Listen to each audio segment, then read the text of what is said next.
Now on Channel 5, all you need to know about Monday's headlines and Harry and Meghan's big news. Here's Claudia at almost 6:30. A royal baby for Harry and Meghan. You're watching a 5 News Tonight special. The couple announced they're expecting their first child at the start of a tour of Australia.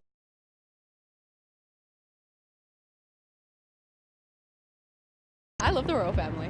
Oh, that's nice. Exciting times. Good work for Harry. When Harry and Meghan announced their engagement, it was described as a game changer. So will this latest addition to the royal family change it even more? And the Duchess of Sussex has already been forging her own path, helping out residents of Grenfell. We look at her remarkable journey. You're watching A Royal Baby, a 5 News Tonight special. Good evening, welcome to 5 News Tonight, a special programme on the news that the Duke and Duchess of Sussex are expecting their first child. Now, it's just the kind of news many people need on a gloomy Monday in the midst of a Brexit breakdown. The announcement came early this morning from Kensington Palace. Harry and next spring. They're both in Australia at the moment on the start of a 16-day tour. Our royal correspondent Simon Vigar is with them. Their arrival. We've seen them today. The Duke and Duchess spent the rest of the day relaxing. But what Harry and Meghan knew then, and we didn't, was their little secret. This was them on Friday in Windsor, arriving at Eugenie's wedding. Was that the beginnings of a baby bump? The news is going down very well down under. Have you had... No. She's pregnant. Really? Yeah. Oh, wow. But she's pregnant with their first. Oh, that's so exciting. So people can calm down about the Pope. Oh, good for them. Yeah. What do you think? I'm really excited about it. I love the royal family. Oh, that's nice. Exciting times. Good work for Harry. Good job. In line to the throne. The royal family is first and foremost a family, and they are, of course, all delighted. On Friday, before Harry and Meghan came to Australia, so most of them were able to congratulate the Duke and Duchess in person at Princess Eugenie's wedding in Windsor on Friday. Meghan's mother, Doria, is said to be... Alice issued an icy no comment when asked if Meghan's father, Thomas, has been told. But away from that unpleasantness, royal watchers say the planets have aligned. It's not a huge surprise, but it is still announced right at the start of this huge 2-week tour they're going to be doing in these 4 countries. There's been rumours swirling around for the last few weeks because of some of the outfits she's chosen to wear.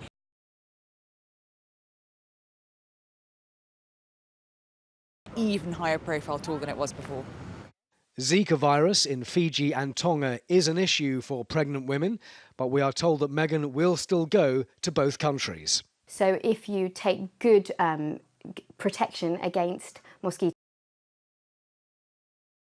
if she's got the windows and doors shut at night and the air conditioning on, I imagine on a royal tour that you do, then you're going to decrease your risk. Now, the palace was very... only fueled speculation. As you'd expect, everyone is sleeping down under now, but Simon did send us this just a short time ago. Yes, the interesting aspect to all of this is the risk of the Zika virus to pregnant women. And without going into great detail today, a spokesman for Kensington Palace has insisted that they have received medical assurances that it's okay for the Duchess to go to Fiji and Tonga. So that schedule remains unchanged. It's very busy over the next 2.5 weeks, 76 engagements. And this royal tour, which was always going to be big, is now even bigger with this happy news. Simon Vigar speaking from Sydney earlier. Well, let's get some reaction to this news now. Joining me is Camilla Tominey, Associate Editor for the Daily Telegraph, and also with me is the royal historian, broadcaster and author Kate Williams. Good evening to you both.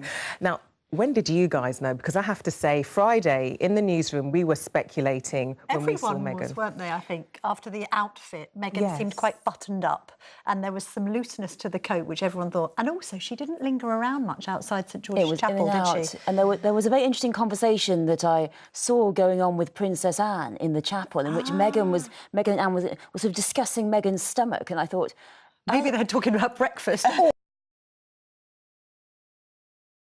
Or it could be the big one. It could be the big one. To be fair, we'd been speculating, to be honest, hadn't we? Because they're a couple of a certain age, and I think they themselves had made no secret of the fact they wanted to start a family. They even mentioned it in the engagement interview. So I think it's not really much of a surprise, but it's a happy, happy one. That's right. So when it came to the actual announcement, they wanted to make sure that they didn't overshadow, of course, Eugenie's wedding. So they told members of the royal family, the senior members, is that right? But they didn't tell anybody else. Well, what we're told is that the royal family could share their congratulations on Friday. So we don't know necessarily whether they'd already been told, perhaps by email, and then met up to just talk about it on Friday. I don't think it's true that necessarily she made the announcement in the midst of Eugenie's wedding reception. No. But certainly I do think that they probably would have announced a bit earlier, possibly because she's obviously well over the 12-week mark now, but they didn't want to overshadow the wedding, which would have been a shame. Oh, so we do know she's well over 12 weeks then? And they're kind of in that safe second trimester zone. And they had to leave the reception early. Well, is that I right, reported on this, at the weekend for the Sunday Telegraph, that they had to leave early because, we now know she was pregnant and probably very tired. They were going to go to the evening do, and equally they flew off to Australia late on Saturday afternoon. And I think Eugenie kind of thought, well, it would be lovely for Harry to be there. Funny enough, they're the closest cousins. They're very, very good friends, and they've got the same kind of mischievous sense of humour and a great rapport. So I think she might have been slightly upset, but completely understood, not least because Meghan was pregnant, but also because they had bags packed and were ready to go off on this huge 24-hour flight and a massive tour. 76 engagements in 16 days. It's incredible, isn't it? And we were already, as royal watchers and correspondents, engagements they were going to have. Yes. But on top of that, it suggests that she's going to have, a very active pregnancy, I think, and probably only take a very short maternity leave. I mean, do we know how she is at all, Camilla? Because obviously with Kate, she had quite a difficult pregnancy, particularly with the first one. The hyperemesis. Indeed, she had, Do you know how Meghan is? Well, do you know she's going to be fit and strong to carry out the tour in full? First of all, we haven't had any indication that she hasn't been well, and equally, obviously, she's been pregnant for the last 3 months, and they've been quite busy, the Sussexes. Right. She also did another engagement by herself involving an Oceans Alliance initiative. She's been out with Harry. She obviously went to this wedding, albeit not to the evening thing. And now they're going ahead with the tour. I know Simon there in the report was talking about the Zika virus, but actually they're including Tonga, which is where it might have been prevalent. So again, I think they're basically just saying, look, business as usual.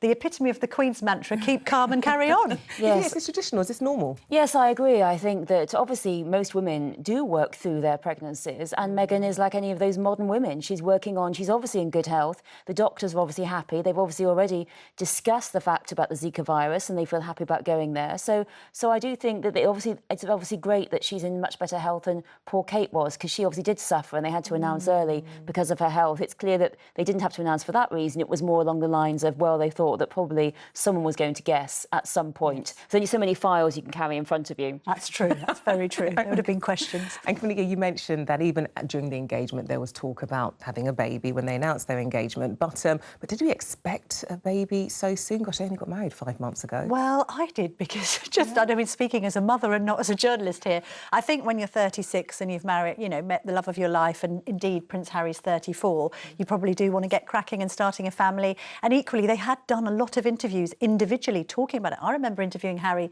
in 2010, I think. He was only in his 20s, talking about how much he loved children, he wanted to be a dad. There was this idea that he wanted to have a family without getting married. And I think journalists at the time pointed out, don't think you can do that. Not as a royal, But he followed up with that in New Zealand a few years ago. He said, I want to settle down, I want to be like my brother. I think there's been this element where he's been living next door to the Cambridges at Kensington Palace thinking, I want this for myself. And of course, Meghan came along. It was all a bit of a whirlwind. And now they're, about to become three. The whirlwind continues. Now expecting a baby. And who knows, it could even be twins. Oh, gosh. Oh, now looking forward. Twitter will go into meltdown if that happens, Kate. Well, let's talk a little bit more about it a little bit later, though. Camilla and Kate, guys, can stick with me for the rest of the programme, at least for the first half of the programme. But for now, when Harry and Meghan announced their engagement, people quickly started talking about how much it would be a game changer. She was a high-profile and successful actress in her own right. She was American, she'd been married before, and of course she is mixed race. All first for a new member of the royal family. So what impact has she had? And what impact will her child have? From the moment they got engaged, Meghan and Harry have made no secrets of the fact they'd love to have children. No, of course, I think, one step at a time, and hopefully we'll start a family in the near future. And just 5 months after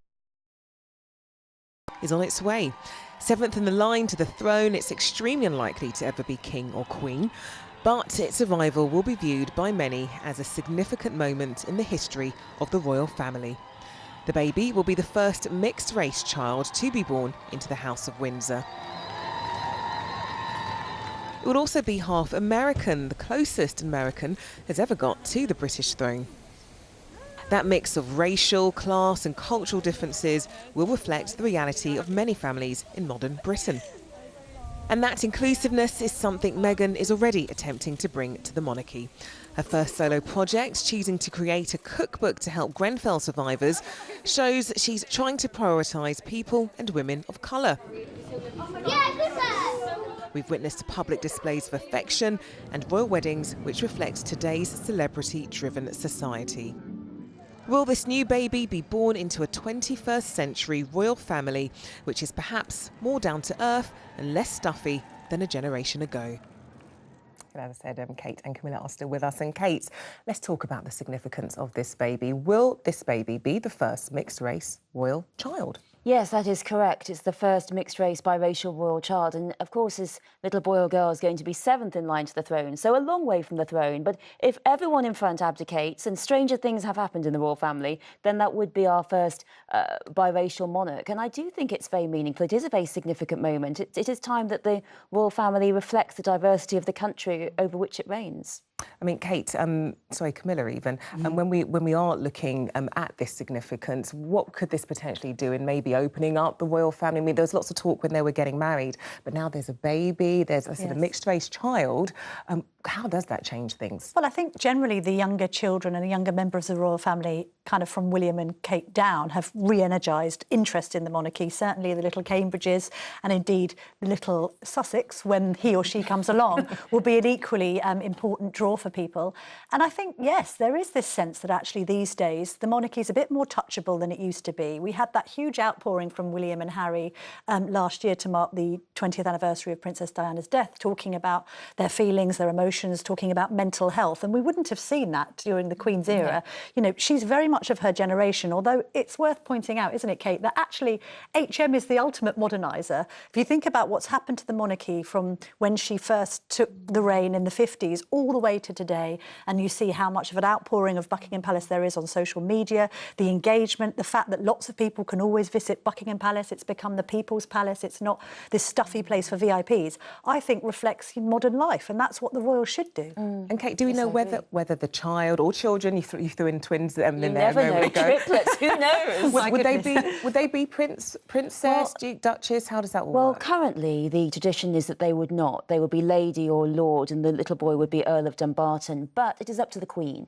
And so, for example, the children of Princess Margaret, the sister of the Queen, they did not bear titles, but the Queen could make the decision to give them titles of prince and princess. And I rather suspect, we know that Harry's a real favourite of hers, I rather suspect that they will receive titles, and certainly this little child probably will be prince or princess. But it's all in the Queen's gift. That will be fitting, won't it? Because obviously the Queen, when Prince Charles takes the throne, his sons will become ever more important in the whole scheme of things. I think there's an acceptance that the Cambridges and the Sussexes are the so-called Fab Four. They are. And therefore their children, I think, will want to have equal billing. I know they're not as far up in the pecking order as George and Charlotte and Louis, but I think because they're going to be brought up together at Kensington Palace, it would make some sense, a little bit like the Waleses and the Yorks of yesteryear, for those children, those cousins, to have equal status. Yes, I agree. And just look at Princess Eugenie. I mean, she's 9th in line to the throne, and she will be knocked down further, but still she has the princess title. And I think certainly the public will expect it. Like you say, the Sussexes are incredibly popular, and I've noticed this with the royal tours, that if there's a child going on a royal tour, it doubles the press, because the little Cambridges are now seen as more of a photo op than their parents. Even in utero, when it comes to the Australian one. Yes, a little. So the Sussex prince or princess will get a lot of attention. I think people will expect it to be a princess. I think Alice, I saw, was the front runner for one of the names. Alice and Albert are the front runners. So let's see. It could be more of an American name. Well, as I said, it has been really gloomy. Winter is definitely feeling like it's around the corner. Autumn's kicking in. So we thought maybe baby news would be good news. So we decided to take it to people on the streets to find out how they feel about the prospect of a royal baby. I think it's very exciting. We're from Canada and we absolutely love the royal family. I hope it's a girl. I'm very happy for Meghan personally, because of course she has her own family issues on the father's side. It's all very sad. I don't take any sides on it, of course. And I wish them the best of luck. Another baby royal. That's great. Yeah. And came very quickly, of course, which is always good. The royal family, I'm sure, appreciates this kind of moving along swiftly rather than slowly. I think, like any young couple who've just got married, it's wonderful news, and I wish them all the best.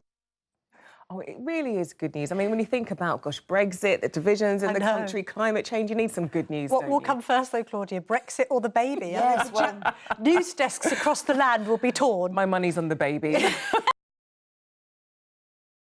On Google was, when is spring? Because Oh, everyone you're was trying to kidding. decide exactly when spring was, because they will never give us a due date. No, the royal family never do give us a really? due date, because I feel that one of the reasons why they don't is, obviously one never knows when a baby will be born. They confound their due dates, but also no one wants anyone working out the conception date, which they did, of course, with the New Zealand Prime Minister. But sometime in spring, so Brexit and the baby, it'll March be the 29th. busy times. Put your money down just in case. What kind of mummy do you think that Meghan is going to be? When I say what kind of mummy, in terms of how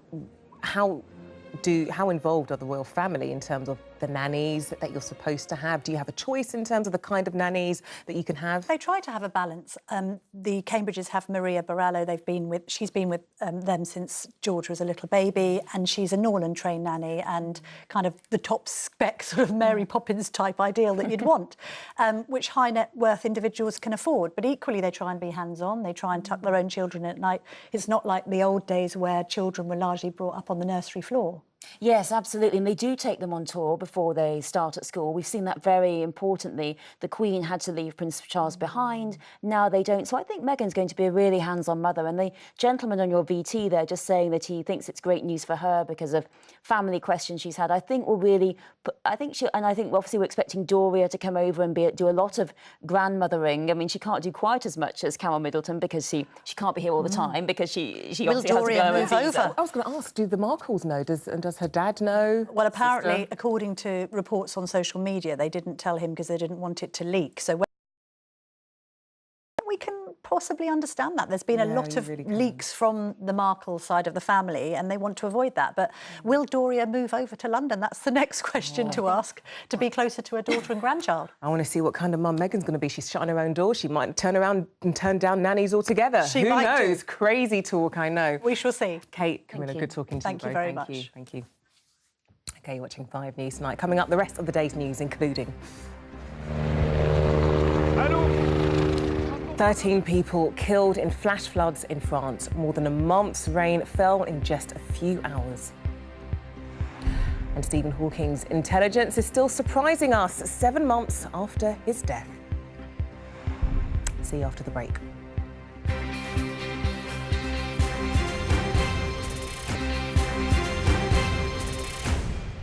Welcome back to 5 News tonight. Time for a look at today's other main stories. And torrential downpours across the southwest of France have led to flash flooding and left at least 13 people dead, according to local officials. In just a space of a few hours, some areas experienced several months' worth of rain. Entire streets were swamped, overturning cars and causing buildings to collapse. Danny Sinha has the details. Raging rivers swollen by torrential rain. Buildings have been brought down. Roads here have been washed away. Cars have been turned over and trees uprooted. These flash floods struck without warning in the middle of the night, catching many people by surprise. This resident said, "I didn't have time to react. It's like a wave that crushed into the front door. The entire house was flooded. I had water up to my thighs." Helicopters are providing the only way out here. Floodwaters have made it impossible for emergency services to get through, even on boats. Some areas have burst their banks with several months' worth of rain falling in just a few hours. There are fears things could even get worse, with heavy rain predicted. Danny Sinha, 5 News. We have made progress. That was Theresa May's message to MPs and the rest of us today, after news of another Brexit breakdown over the Northern Irish border. The UK and the EU have been in deadlock over the so-called backstop agreement, which will keep the border with Ireland open after Brexit Day. The Prime Minister, though, insisted a deal is achievable, saying now's the time for cool, calm heads. Here's our political editor, Andy Bell. The days are getting shorter and so is the time to do a deal. With talks apparently deadlocked, the Prime Minister went to Parliament today to explain why she could not accept what the EU is currently offering. I need to be able to look the British people in the eye and say this backstop is a temporary solution. People are rightly concerned that what is only meant to be temporary could become a permanent limbo, with no new relationship between the UK and the EU ever agreed. I'm clear we are not going to be trapped permanently in a single customs territory, unable to do meaningful trade deals. Both sides have agreed to the principle of a so-called backstop to keep the Irish border open. But the EU wants that to have no end date, so it could stay in force as long as needed. And if necessary, that Northern Ireland should remain in the EU customs union and parts of the single market, even if the rest of the UK does not. Both demands are unacceptable to the British government. There's been speculation some cabinet ministers are even ready to resign if Theresa May gives ground on this. Penny Mordaunt, though, still loyal today. We're entering the final stage of these negotiations and we're all behind the PM trying to get the best result. While some Conservative MPs think it's time for the Prime Minister simply to announce Britain's had enough of talking. We have to tell businesses that that's going to happen. So there has to be a deadline by which you say we can't reach an agreement. And maybe that's this week, and say, well, we've tried very hard, thank you EU, we can't do it. We're going to come out without an agreement, and businesses can then prepare for it. Theresa May hasn't seen the other EU leaders since it all went wrong in Salzburg last month. She's off to Brussels on Wednesday. The mood may not be much better. Let's speak to Andy in Westminster for us tonight. And Andy, you hinted there, very big week for Theresa May. Just explain why it's so crucial. Well, she has a cabinet meeting tomorrow where she'll find out just how much support she has around that table for her plan to leave the EU. And then she is due in Brussels on Wednesday when she'll find out from the European side if they are prepared to move on this whole issue of the backstop. Because if they don't, it's very hard to see how she squares this circle between those who say there must be an end date, those are basically people inside her own party, and those who say there can't be an end date on that backstop because then it ceases to be a guarantee. It is a very tough week for her, that is for sure. And seeing her in the Commons today, she really did look pretty beleaguered. Not a lot of friendly voices coming her way. OK, Andy, thank you. And finally, 7 months after his death, Professor Stephen Hawking's final book was launched today by his children. Brief answers to big questions tackle some of the tough subjects facing the human race: climate change, artificial intelligence, even the existence of God. Well, it proves that the influence of one of the greatest minds of the century is still being felt, even after his passing. Well, earlier I met his daughter Lucy, and I began by asking her what role this new and final book would play in her father's legacy. Well, firstly, we felt it was really important to give my father the opportunity to talk about his views, his ideas and his work in his own words, because he is somebody who'll be talked about, who'll be thought about and who'll be written about. And so we thought it was really important to give him the opportunity to say himself what he thought with clarity in a very definitive manner. But also it feels like a moment to bring out this book, which is quite important because he is talking about a number of issues and the way they impact all of us. He's talking about education, about artificial intelligence, about climate change. And I feel that there's nobody else really who has perhaps the diversity of appeal that he has and who can get these messages across with such clarity. I mean, you are so right, just so fitting in terms of much of the content of the book.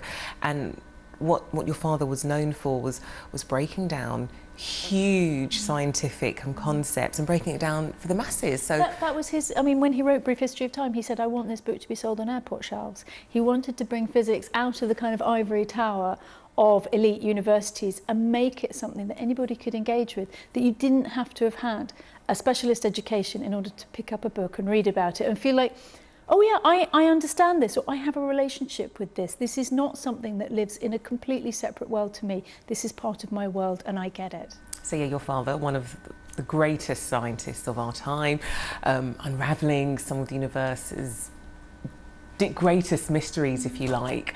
What was he like around the dinner table? What was it like to be brought up by Stephen Hawking? Well, I mean, he was a tremendously confident and conversational person. Obviously, he had limitations because of his illness, which caused him, problems, first of all, with his natural speaking voice, and then he switched to the computerized voice. But he loved to be part of whatever was going on. So if there was a conversation happening, he wanted to have a view. If we as kids were going to play a game, he was going to join in. If we were going somewhere, he wanted to be part of it. And my brothers and I used to have this joke that if we told our father we were doing something, he'd get this really hopeful look on his face, kind of, are you going to invite me to come too? And I imagine, when I think of having Stephen Hawking as a father, I'm thinking you're going to have, very deep conversations about the meaning of life, the meaning of the universe. Was it anything like that? Yes, well, we did.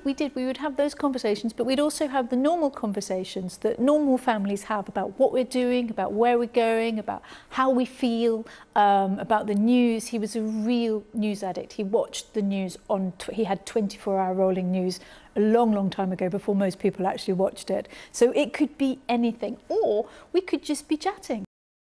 Lucy Hawking, good talking to you, and good luck with Stephen Hawking's final book. Thank you very much. Nice to meet you. Lucy Hawking talking to me earlier. Well, that is it from 5 News tonight. Claire Nazir has weather next, and Danny Sinha has the updates throughout the night. Have yourself a very good evening. Goodbye.